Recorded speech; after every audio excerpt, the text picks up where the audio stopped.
Welcome to Time Capsule, where we explore the meaning of life in the 21st century through the eyes of people just like you and me. I'm Joenrhuz. And I'm Joerenz. And today we have actor, model, and TikTok Instagram influencer, Stephen Beers. Welcome, Stephen. Hey, what's up, guys? How you doing? We're doing good. How are you today? I'm doing quite well, thank you. So can you just tell us a little bit more about yourself?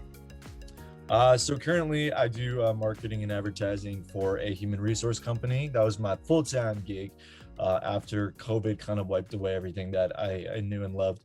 I used to do personal training quite often as well as acting. And since COVID, a lot of things have been up in the air. I know you have to get like a COVID test 3 days before you go on set and things like that. And it's just very it's kind of hard to juggle everything at once. So I kind of settled down for now till things pick back up. Currently, I'm living in New York with my dog. My rest of my family is in North Carolina, and I guess I don't know what drew them all there, but I guess it's cheaper than New York. And yeah, I'm just riding the wave for a little bit and seeing how things turn out before I get back to what I know and love. Nice. So what kind of sets have you been working on lately? Have you been on sets even with COVID and everything? I believe it or not, I haven't really. I just did some photo shoots, but besides that, no film sets. I did some auditions for a couple shows, but I only got 2 callbacks, which is fine. I mean, like, it was several shows, only got a couple of callbacks. But a lot of it is, the productions don't really know going forward what the dealio is, and yeah, so I didn't invest too much of my heart into that because I knew, there was a potentiality of things not going the way that I had hoped. Um, so I just kind of, like I said, settled with the 9 to 5, which I know that I can't do for very much longer, but I'm doing it because it's like steady paycheck. And it's a good way to get experience and, network and make money. Um, and I'm allowed to work from home, so it's good. Um, I do like Photoshop and Illustrator, social media, and it kind of all ties into what I do for myself. So I have a marketing background, and for acting and for modeling and for social media, it kind of goes hand in hand. Like I studied marketing in school, and you learn to market yourself. So it kind of is all encompassing in that sort of aspect. Nice. So you're like a self business right there. You can do all the aspects of it on your own. I mean, that's great. It's still a creative industry, right? That you're still doing. Exactly. Yeah. Hmm. So, did you always know that you wanted to be an actor since you were a little kid? Yes. So when I was younger, my brothers were super into sports. I played a lot of sports too, but I kind of gravitated more towards the arts. My mom was very artistic. She did like all the school fun fairs, and she drew pictures and painted and did all that. Um, when I was younger, I got a computer, and my dad got me Kid Pick Studios and all that stuff. So I was very kind of graphical. Um, but then I started watching TV like Disney Channel, Nickelodeon, and I was like seeing all these young kids acting on these cool shows, and I was like, I want to do that. Like, why can't I do that? So I told my dad, I was like, Dad, I think that's something I want to try out. So my first gig was I was in middle school. I was in an episode of Law and Order, and it was pretty cool experience to kind of like be on set, and I got to work with some really famous actors like Anthony Anderson and Jeremy Sisto, who were like the principal actors of Law and Order at that time. And I just kept like, you know, taking stabs at it. But when I was younger, there was like a lot of auditions, and it was very time consuming. And I just wanted to hang out with my friends. And I had to like tell my dad that I was like, okay, so basically you do like 10 auditions, you get callbacks from 2 of them, and then you might not even make it. And then it's like all that time's wasted where I could be, having fun and being a kid. So I was like, you know, I'm gonna wait and see. But I kind of picked back up in high school actually. And you know, after high school, I worked on a Adam Sandler film, and I kind of like kept the ball moving, and I kind of got more into that, met awesome people, and I registered with different agencies or casting companies. And uh, speaking of which, I need to take new headshots because I do not look the same as I did 3 years ago. So Nice, nice. So you have a pretty extensive background when it comes to acting, you've been doing it since you were a kid. So you mentioned Disney Channel, Nickelodeon. I gotta ask you, which show did you always imagine yourself to be on? so I had quite the obsession with Sweet Life of Zach and Cody. I thought that was like, if I had to be on a show, that would be the show. I loved like Wizards of Waverly Place and Hannah Montana, all those shows. So I just, yeah, like maybe like I don't know, I think iCarly was my sister's age, but um there weren't as many live action Nickelodeon shows. There were more cartoons, but Disney was kind of like the mainstay as far as like, all those sitcom kind of kids TV shows. Right, right. And speaking of like being on sets and meeting people, I remember we worked on Mrs. Fletcher together, and we met Yeah, yeah. Canadian Boys. We were on set for that. Do you remember what college that was? That's LIU Post in Long Island. Yeah, that was great. I mean, the food And is I always great on also sets. I also worked on Hightown with you like one day at the beach. I found. Remember Yeah, the- with that guy from Good Luck Charlie with Yeah, yeah. flipping my name. That guy that was her boyfriend, Spencer Shea. Is Spent. that his real I mean, I name? know the characters. Yeah, I don't think know the names. I Yeah, forget we his did. name I right now, forgot but about that. And we Shane met. Harper. Yeah, yeah.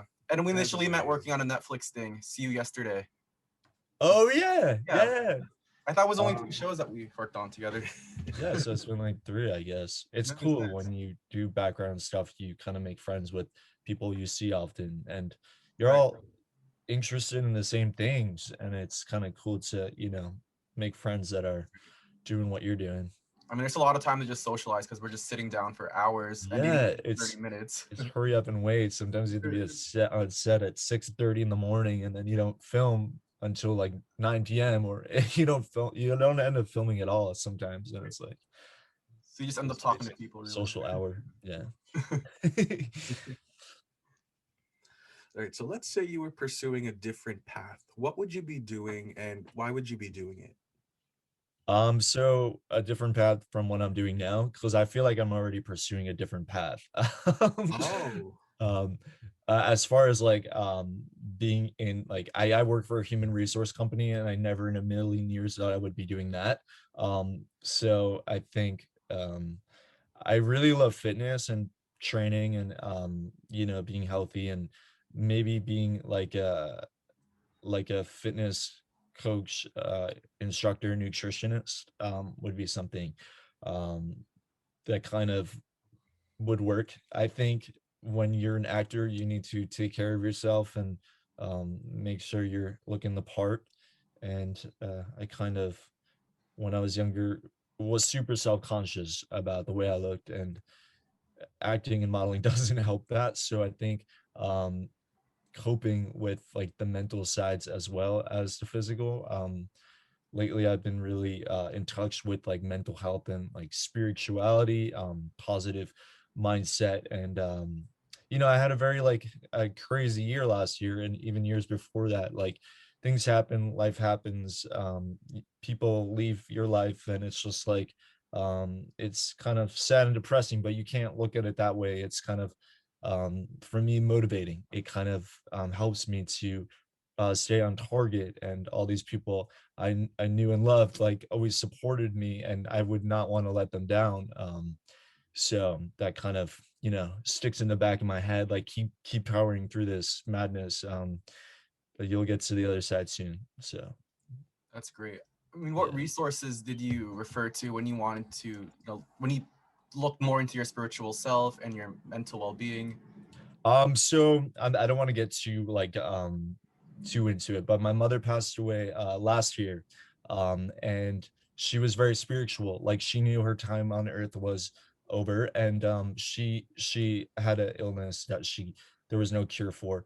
There is no cure for, and she got closer to God, and she got super spiritual. She started reading so much about mental health, brain health, and how you have to set a good internal balance inside your body.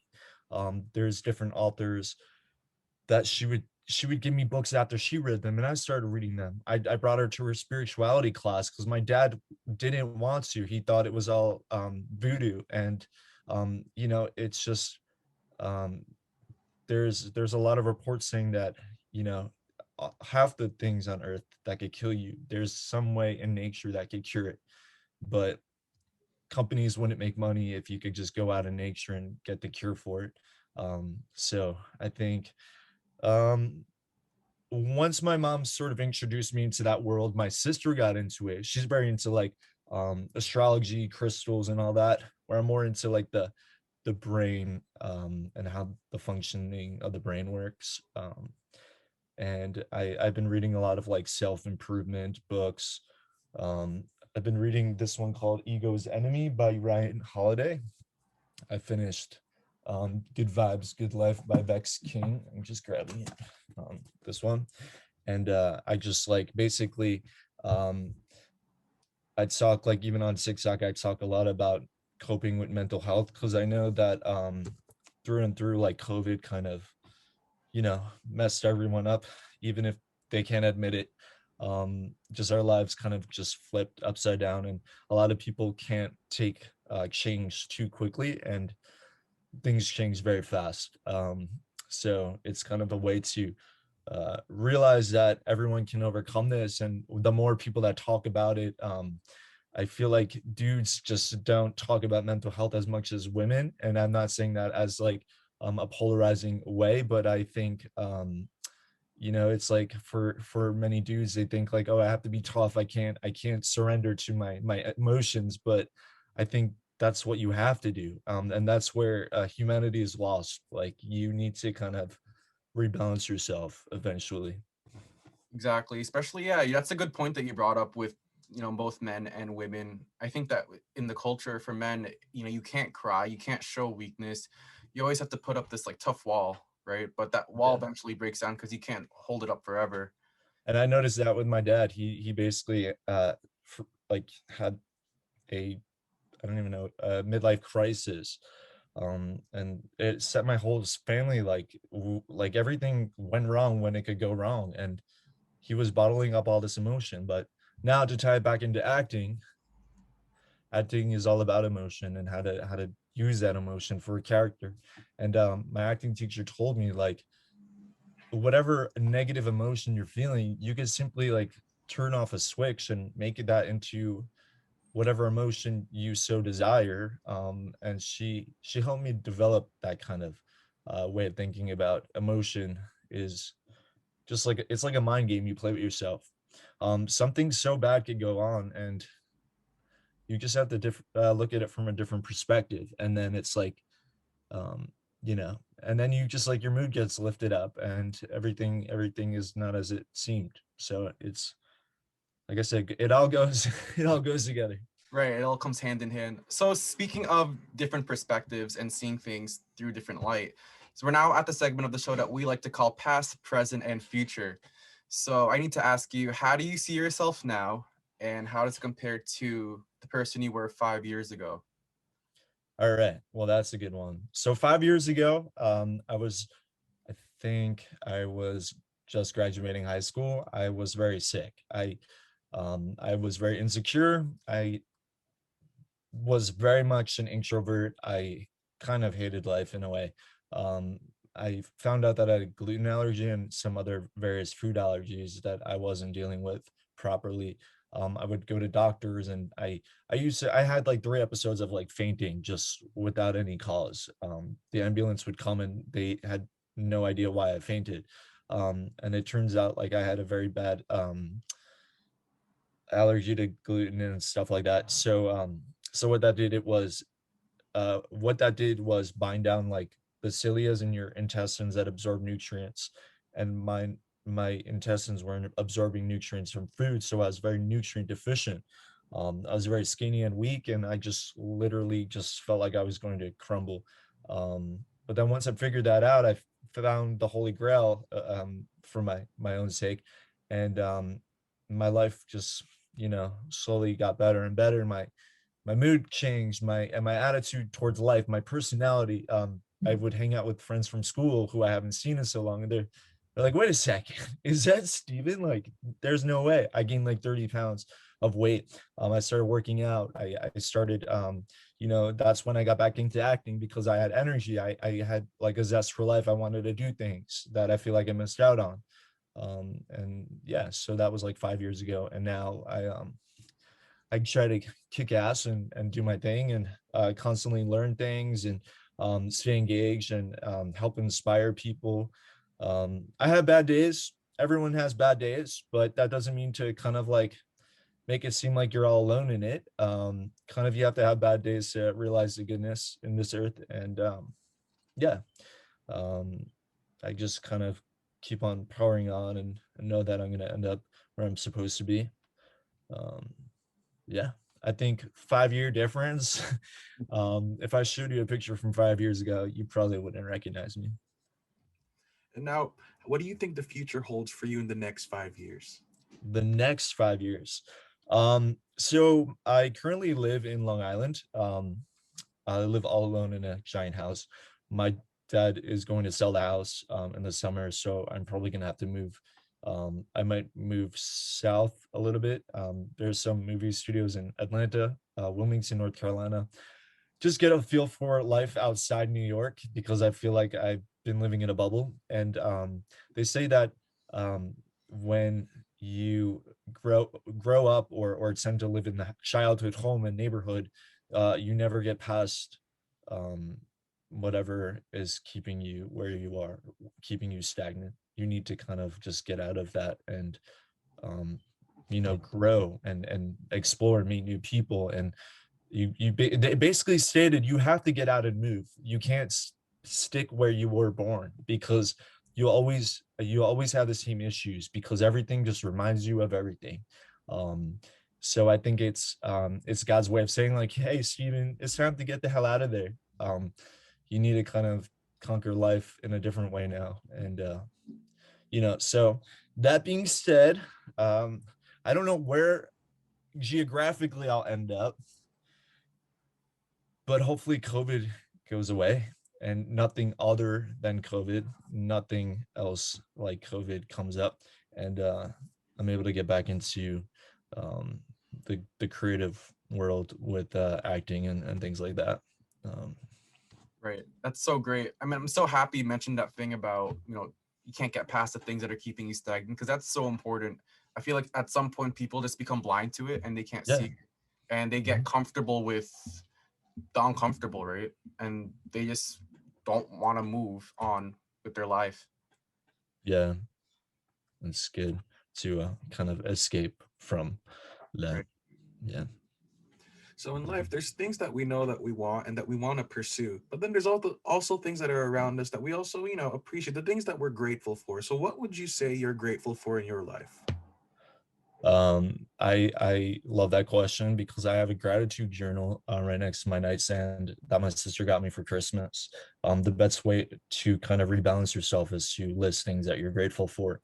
And I always start out with my family first and most.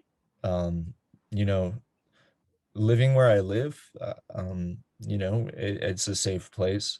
I have a house, I have shelter, I have a beautiful dog that I adore.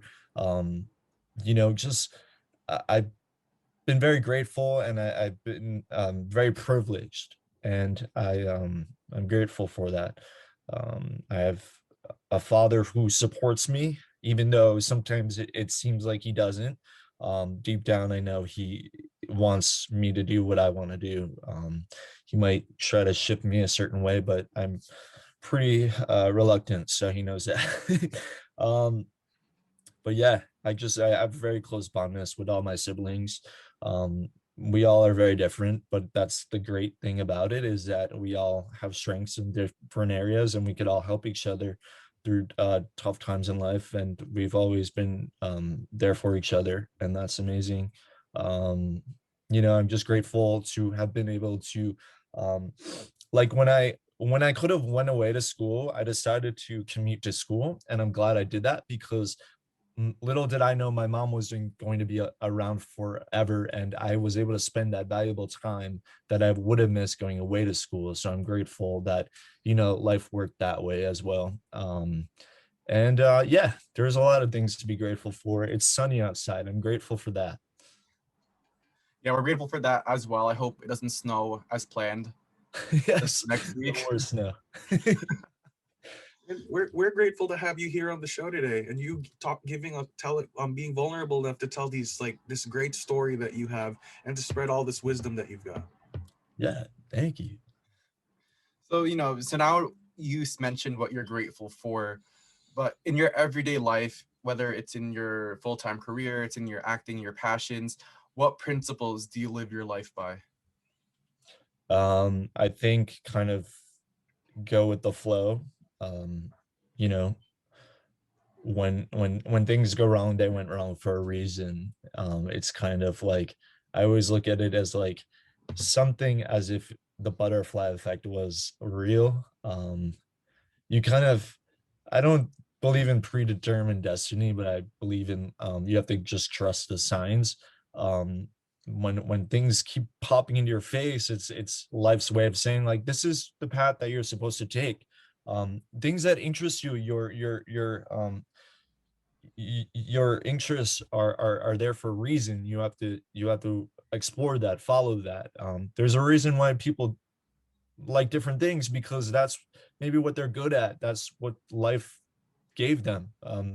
Special skills. Like my brother is super great at football, but he probably can't act for his life. So Can you play football? what's up? Can you play football? I used to play football, Okay. but I was never as good as he was. So that's why that was the analogy I brought up. Like, some people are great at art and stuff like that, but then some people are great at accounting, and I just hate accounting. Um, so just follow your gut and the intuition and all your interests. Explore them. Mantras and things I follow. I don't have any off the top of my head, but um, I get this like little calendar thing every day is a different thing. So this weekend's mantra was, there's a great line from a poet Anasanin that reads, and the day came when the risk to remain tight in a bud was more painful than the risk it took to blossom. So basically, you could stay comfortable, but there's a greater risk in that than to kind of break out of your shell. So Agreed. That's so great. So every day you kind of rip off the page and it shows you the mantra. yeah. Oh, that's so neat. Do you think that like puts you on like good mood for the whole day? Oh, absolutely. Yeah. Like sometimes life stresses me out at work because the things I'm doing are just seem so trivial. Like in the grand scheme of life, like moving a word over in the ink is not going to change or make or break something. But in that moment, it's very important. And if I'm tend to stress out about things like that, I take a step back and I'm like, this is dumb. Everything I'm doing right now is dumb, but I'm doing it for a higher purpose. And that's just um, hopefully one day eventually end up doing what I love to do, and that's the higher purpose for me right now.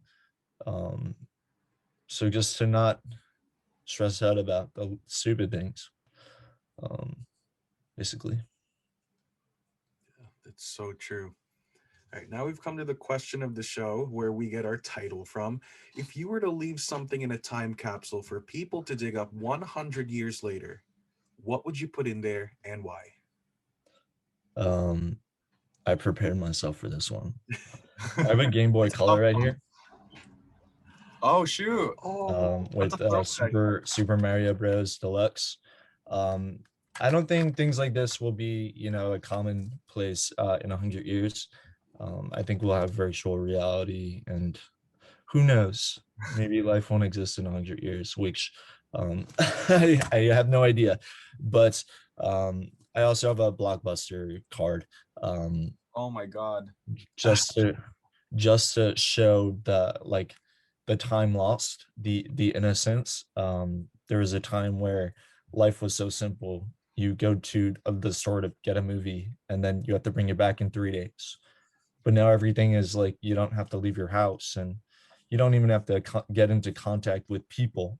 There used to be this giant gumball machine at the Blockbuster near my house. Then I didn't even want to go to get a movie. I just wanted to go to get a gumball. And so um, I think I would always remember that through this.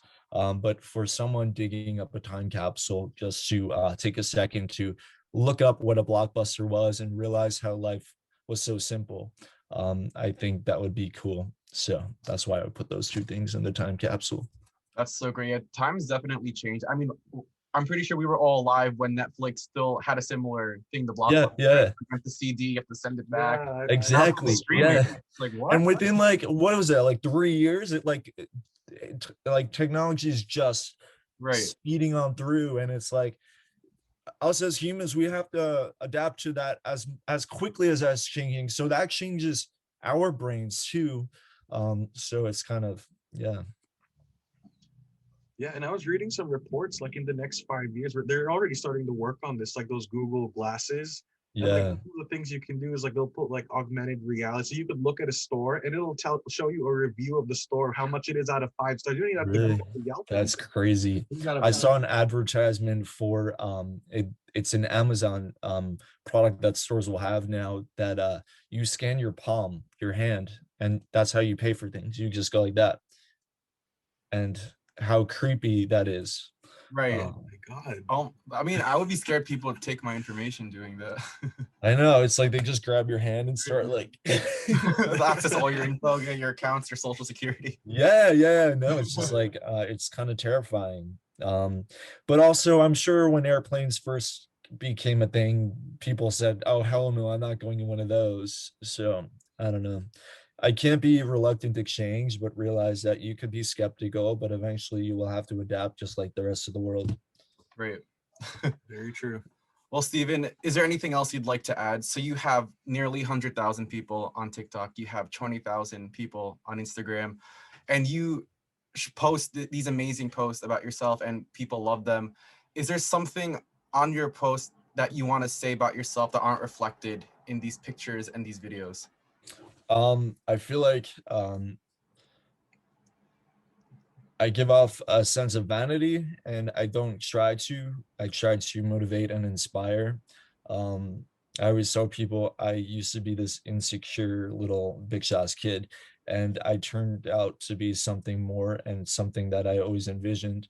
You just have to kind of set your goals and have a motivating person or a role model to aspire, not to be, but to become similar to, because why become someone else? There's a reason why you are you, because no one else is you. That sounds so cliche, but it's true. Yeah, I don't know, basically when acting stopped was when my TikTok picked up.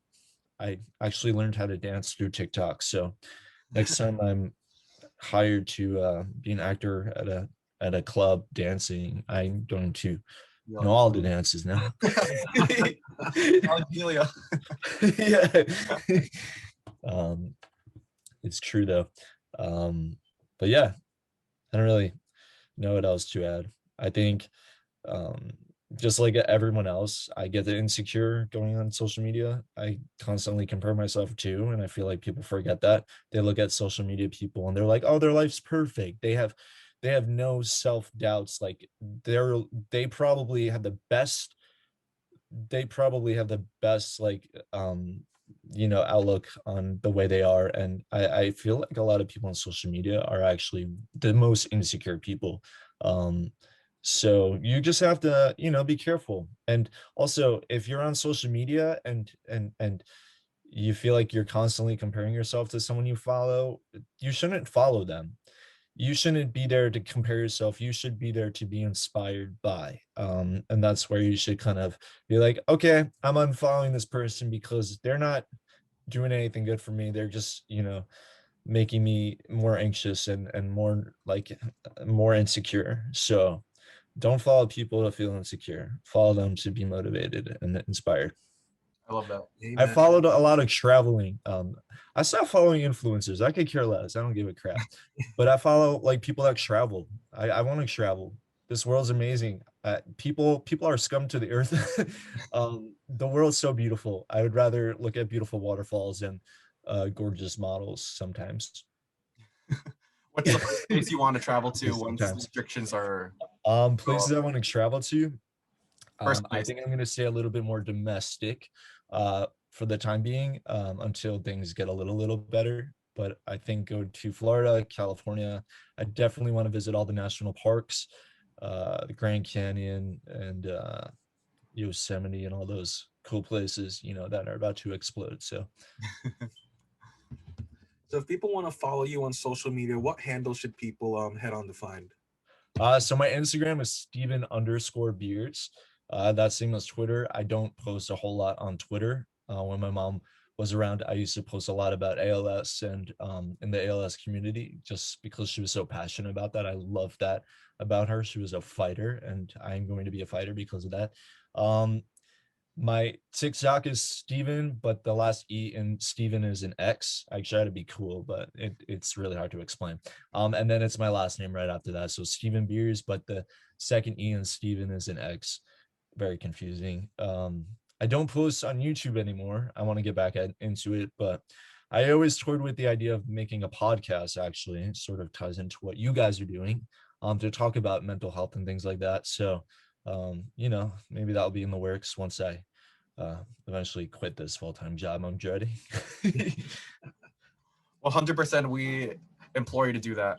Go for Yeah, it. yeah, exactly. Well, Stephen, thanks so much for being a part of our time capsule. Thank you to our viewers for watching, and please make sure to like, comment, share, and subscribe, and also on Stephen's social media channels. Tune in again next week to meet another amazing addition to our time capsule. See you next time. Bye, guys.